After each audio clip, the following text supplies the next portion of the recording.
L'année 2012 a été cruciale pour Nicolas Sarkozy. Et pour cause, le président en exercice a dû œuvrer jusqu'à la fin de son quinquennat pour convaincre les Français de mettre son nom sur le bulletin de vote de l'élection présidentielle.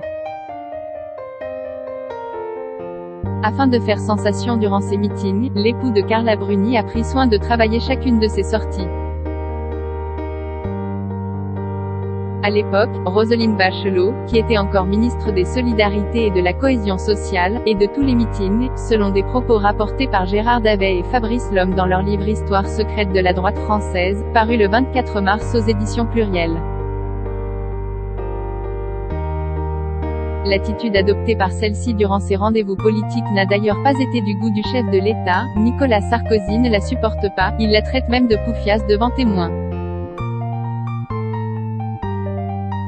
Le prédécesseur de François Hollande n'a en effet pas supporté longtemps de voir sa ministre se ruer sur les buffets et autres mignardises durant ses meetings.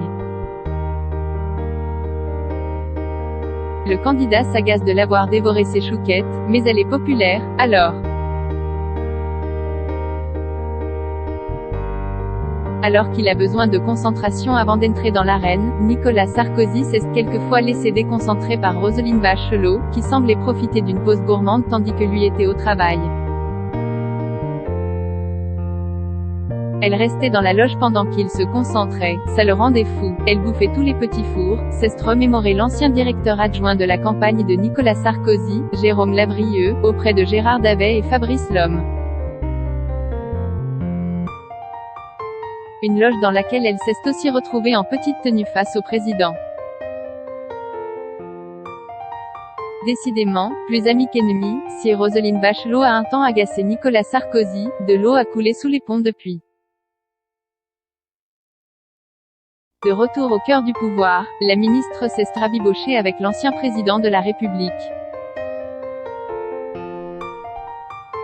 En avril 2020, elle a par exemple estimé, sur le plateau de C'est à vous, que l'intéressé aurait été fédérateur dans ce contexte de crise sanitaire, estimant même qu'il était l'homme incomparable en temps de crise.